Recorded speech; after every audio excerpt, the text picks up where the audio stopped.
बिस्मिल्लाहिर्रहमानिर्रहीम, अस्सलाम वालेकुम। मैं हूं दिशान अहमद सिद्दीकी। आप देख रहे हैं सबसे पहले पाकिस्तान में आम इंतखाबात हो गए और हुकूमत जो है हुकूमत साजी के लिए तैयारियां की जा रही, लेकिन हुकूमत बनने को नहीं दे रही। कुछ जोड़ तोड़ किए जा रहे हैं। पाकिस्तान मुस्लिम लीग नून अपने तौर पे कोशिश कर रही है, क्योंकि वाज़ेह अक्सरियती जमात जो है पाकिस्तान मुस्लिम लीग नून है। और मैं अपने पिछले व्लॉग में तमाम तर तफसीलात से आगाह कर चुका हूँ कि पाकिस्तान मुस्लिम लीग नून जो है अब हुकूमत क्यों नहीं बनाना चाहती, वो किसको अपने साथ इत्तेहादी रखना चाहती है। लेकिन अब जो एक नया सिलसिला जो शुरू हुआ है इल्ज़ामात का, और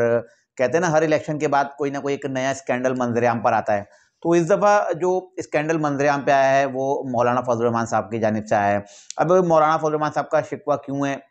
क्या मौलाना फजल रहमान साहब के साथ जो वादे किए गए थे, और मैं अपने पिछले व्लॉग में बता चुका हूँ कि जब इलेक्शन नहीं हुए थे उससे पहले जब मौलाना फजल रहमान साहब मियां नवाज शरीफ साहब और जरदारी से नाराज़ हुए थे, तो उस वक्त ये बात मैंने करी थी कि मौलाना साहब जो है इन दोनों से नाराज़ हैं, क्योंकि इन लोगों ने अपनी अपनी जो सेटिंग थी अपने अपने सूबों में उन्होंने अपनी सेटिंग तो बनानी है, लेकिन मौलाना फजल रहमान साहब को इन्होंने अकेला छोड़ दिया। बहरहाल मौलाना फजल रहमान साहब जब 2024 के जैसे ही नताइज आए और उसमें जो है JUI को बुरी तरह से जो है शिकस्त का सामना करना पड़ा, तो उसके बाद मौलाना फजल रहमान साहब जो है बहुत ज़्यादा गुस्से में आए, और उन्होंने जो है जो जिस खदशात का वो पहले ही इज़हार कर रहे थे कि इन इलेक्शन पे हमें तहफ़्फ़ुज़ात हैं, और उनकी तवक्को के मुताबिक ही नताइज सामने आए और JUI को जो है बदतरीन शिकस्त का सामना हुआ। अब एकदम से मौलाना फजल रहमान साहब आते हैं और वो एक प्रोग्राम में जब वो इंटरव्यू दे रहे हैं, तो उस इंटरव्यू में वो ऐसा इंकशाफ करते हैं जिसने जो है सियासत में एक नई हलचल पैदा कर दी। अब मौलाना साहब ने जो नया इंकशाफ किया, उन्होंने कहा कि पाकिस्तान तहरीक-ए-इंसाफ के खिलाफ जो तहरीक अदम-ए-एतमाद आई थी, उसका जो सारा प्लान है वो कमर जावेद बाजवा और उस वक़्त के DG ISI फैज़ हमीद साहब ने तरतीब दिया। और उन्होंने कहा कि हमें जो है तहरीक अदम-ए-एतमाद के लिए उन्होंने ही मजबूर किया। अब मौलाना फजल रहमान साहब का इस बयान को आप किस तरह देखते हैं? और मैं थोड़ा इस पे अपना रोशनी भी डालूँगा कि मौलाना साहब ने ये बात कह तो दी, लेकिन हकीकत इसके बिल्कुल बरअक्स है। अगर हम बात करें, मौलाना फजल रहमान साहब तो कह रहे हैं ना कि जब तहरीक अदम-ए-एतमाद आपको पता है कि 2022 में आई है, और जब ये तहरीक अदम-ए-एतमाद क 8 मार्च 2022 को जब पेश की गई, तो उस वक़्त फैज़ हमीद साहब जो है DG ISI नहीं थे, क्योंकि फैज़ हमीद जो है 20 नवंबर 2021 को इनको जो है DG ISI के ओहदे से जो हटा दिया गया था, और उनकी जगह जो नए DG ISI आए थे, नदीम अंजुम साहब आए थे। अब वो मौलाना साहब ने दोनों साबिक जनरल के नाम लिए हैं, साबिक आर्मी चीफ के और साबिक DG ISI के। अब जब तहरीक अदम-ए-एतमाद लाई गई और जब कामयाब भी हुई, तो सबको पता है कि उस वक़्त जो है DG ISI कौन थे। तो अब मौलाना फजल रहमान साहब का ये जो बयान है, पहले भी मौलाना साहब ने ये बात की थी, तो सीनियर सहाफ़ी हैं जावेद चौधरी साहब और अंसार अब्बासी साहब, इनके दोनों जो हैं साबिक आर्मी चीफ कमर जावेद बाजवा साहब और DG ISI फैज़ हमीद साहब, दोनों का मौक़िफ़ जो है इसमें सामने आया। अगर मैं जावेद चौधरी साहब की बात करूँ, तो इन्होंने इस पे बाकायदा एक कॉलम भी लिखा था, जिसमें इन्होंने पूरा तफ़सील से लिखा था कि कमर जावेद बाजवा साहब ने कहा कि मौलाना फजल रहमान साहब से मैं सिर्फ़ ज़िंदगी में 4 दफ़ा मिला हूँ।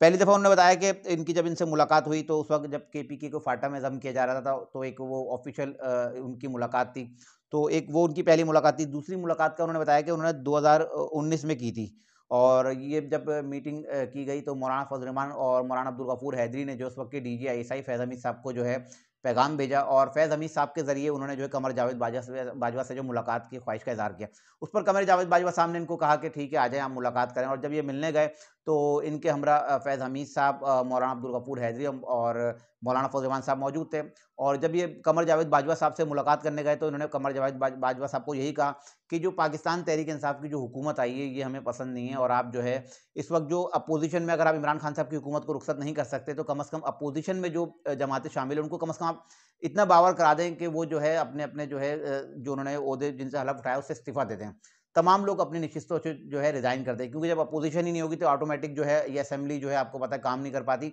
और उनके लिए मुश्किलात पैदा होती पाकिस्तान तहरीक इंसाफ के लिए। तो उसमें इन्होंने ये भी लिखा है कि फिर जब एक मौका आया, तो मौलाना फजल रहमान साहब ने जो है अब्दुल गफूर हैदरी और फैज़ हमीद साहब को कहा कि आप बाहर चले आएँ। जब वो बाहर गए, तो ये भी उन्होंने बताया कि मौलाना साहब ने जो उनके पाँव पे हाथ रखा और उनको कहा कि आप बस इमरान खान साहब की हुकूमत को रुखसत करें। लेकिन कमर जावेद बाजवा साहब ने कहा कि आप कैसी बात कर रहे हैं? आपको पता है कि अगर हम तहरीक अदम-ए-एतमाद आप लेकर आएँगे और अब पाकिस्तान तहरीक-ए-इंसाफ की हुकूमत जाएगी, तो मुल्क तबाही की तरफ जाएगा। क्यों आप मुल्क की तबाही चाहते हैं? क्यों आप चाहते हैं कि मुल्क में अदम इस्तेहकाम आए? चलने दें आप हुकूमत। बहरहाल मौलाना फजल रहमान साहब की और फिर कमर जावेद बाजवा साहब की उसमें जो है तलब कलामी भी हुई, और जो जावेद चौधरी के मुताबिक उन्होंने जो कमर जावेद बाजवा साहब से बात की, उन्होंने कहा 2 दफ़ा तलब कलामी हुई। एक दफ़ा जब वो बाहर चले गए फैज़ हमीद और अब्दुल गफूर हैदरी, तब हुई, एक उनके सामने ही तलब कलामी हुई।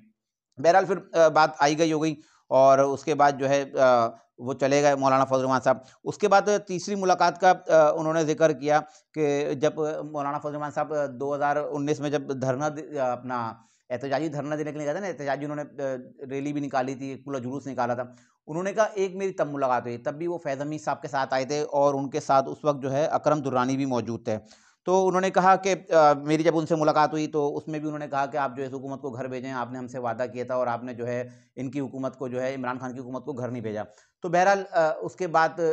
जो है फिर चौधरी परवेज़ इलाही साहब को और फैज़ हमीद साहब को जो है बीच में ज़ामिन बनाया गया, और उन्होंने फिर यकीन दिलाया मौलाना फजल रहमान साहब को, ठीक है इमरान खान साहब की हुकूमत या इनके जो लोग हैं वो मार्च 2022 तक जो है अपने जो है ओहदों से जो है रिज़ाइन कर देंगे, और ये हुकूमत जो है असेंबलियाँ जो है तहलील हो जाएंगी। खैर बहरहाल जब ये हुआ तो उसके बाद भी मौलाना फजल रहमान साहब चले गए,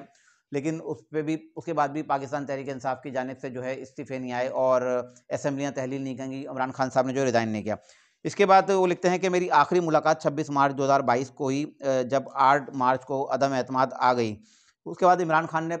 कमर जावेद बाजवा से कहा हुआ, ठीक है आप इन लोगों से बात करें और इन लोगों से कहें कि आप ये तहरीक अदम एतमाद वापस लें, मैं जो है असेंबली तहलील करता हूँ, इस्तीफ़ा देता हूँ, उसके बाद हम फौरी तौर पर नए इलेक्शन की तरफ चले जाते हैं। तो बहरहाल फिर उस पर कमर जावेद बाजवा साहब ने जो है उनके बकौल जावेद चौधरी के, उन्होंने जो है 26 मार्च 2022 को जो है पीएमएस इस्लामाबाद में जो है तमाम लीडर्स का एक इजलास बुलाया, जिसमें मौलाना फजल रहमान, शाहजैन बुगटी, खालिद मक्सी, अख्तर मेंगल, एमक्यूएम के खालिद मकबूल सिद्दीकी, फैसल सफवारी, शहबाज शरीफ, मलक अहमद, बिलावल भुट्टो, आसिफ जरदारी, और इसके अलावा उस वक्त के मौजूदा DGISI नदीम अंजुम साहब भी मौजूद थे। तकरीबन 4 घंटे जो है इन तमाम सियासी जमातों को कहा गया, ठीक है इमरान आप ये तहरीक अदम एतमाद जो आपने पेश किया असेंबली में, इसको आप वापस लें, इमरान खान जो है रिज़ाइन करते हैं, असेंबलियाँ तहलील करते हैं, आप लोग फौरी तौर पर जो है नए इलेक्शन की तरफ चले आएँ। तो उस पर जो है सिर्फ शहबाज शरीफ जो एग्री हुए थे, उन्होंने ठीक है इमरान खान जो इस्तीफ़ा दें, हम नए इलेक्शन की तरफ चले आते हैं। तो उस वक्त भी बिलावल भुट्टो जरदारी और मौलाना फजल रहमान साहब ने एतराज़ किया, उन्होंने कहा नहीं अब हम तहरीक अदम एतमाद जो है वापस नहीं लेंगे। जबकि इससे पहले मौलाना फजल रहमान साहब का मौक़िफ़ ये था कि हमें जो है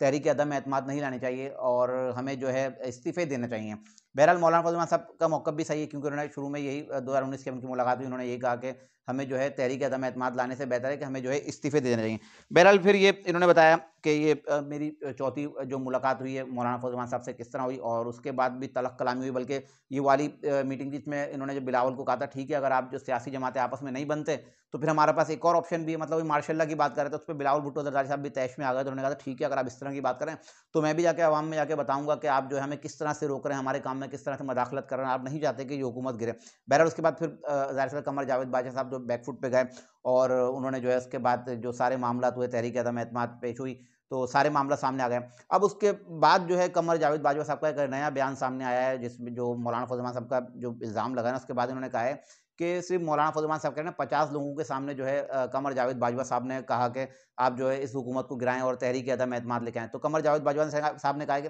मौलाना फजल रहमान साहब खाली मुझे वो जगह, मुकाम और डेट बता दें कि कहाँ हमारी जो है मुलाकात हुई, और कहाँ मैंने आप लोगों को कहा है कि आप पाकिस्तान तहरीक इंसाफ के खिलाफ जो है तहरीक अदम एतमाद लेके आएँ और इनकी हुकूमत को आप रुखसत करें। या उन्होंने कहा कि आप कह रहे हैं ना मौलाना फजल रहमान साहब कह रहे हैं 50 लोगों के सामने बात की, उन्होंने 50 में से खाली एक बंदा लेकर आ जाओ, एक बंदा मेरे पास लेकर ये बात कह दे कि मैंने कहा है कि तहरीक अदम एतमाद लेकर आओ। बहरहाल उन्होंने कहा कि मौलाना फजल रहमान साहब एक मजहबी शख्सियत हैं, वो आएँ, वो भी हलफ लें, मैं भी हलफ लेता हूँ, और क्योंकि मैं भी किसी प्लेटफॉर्म पे बात नहीं कर सकता, क्योंकि 5 साल तक के लिए मैं पाबंद हूँ। लेकिन अगर मेरी ज़्यादा इज़्ज़त पे बात आई तो मजबूरन मुझे सामने आना पड़ेगा और अपना दिफ़ा करना पड़ेगा, और मुझे बताना पड़ेगा कि मैंने ऐसी कोई साजिश नहीं की है। बहरहाल मौलाना फजल रहमान साहब ने ये बात की, और मुझे बड़ी इनकी एक बचकाना बात लगी, क्योंकि ये तो वो बात हो गई ना कि 2 छोटे बच्चे जो है गेम खेल रहे हैं, और एक बच्चा अगर हारने लगता है वो खेल बिगाड़ देता है कि भाई अगर मुझे तुमने निकाल दिया तो मैं खेल बिगाड़ दूँगा। तो मौलाना फजल रहमान साहब की ये हरकत मुझे, मेरी एक ज़ाती राय है, मुझे थोड़ी-सी बचकाना लगी। इसके अलावा अंसार अब्बासी साहब से जो है साबिक DGSI फैज़ हमीद साहब ने भी कह दिया, और उन्होंने कहा कि मौलाना फजल रहमान साहब जो है अपने ज़हन पर ज़ोर डालें और खुद सोचें कि उनसे मेरी मुलाकात कब हुई और मैंने कब उनको ये बात कह दी। और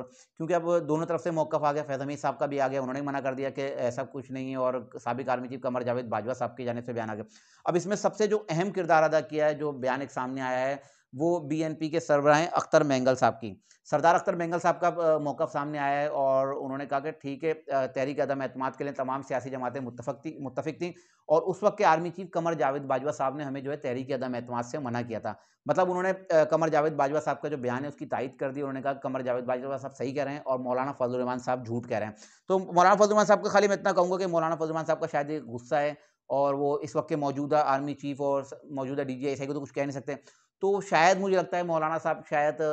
मौजूदा जो आर्मी चीफ़ और डीजीआईएसआई उनको शायद कहना चाह रहे हैं कि अभी मैंने साबिक का नाम लिया है, शायद मैं आपका भी लूँगा, क्योंकि इस इलेक्शन पर मौलाना फज़लुर रहमान को सबसे ज़्यादा तहफ़्फ़ुज़ात हैं। अच्छा, मौलाना फज़लुर रहमान साहब पाकिस्तान तहरीक-ए-इंसाफ के साथ तो बैठने के लिए तैयार हैं,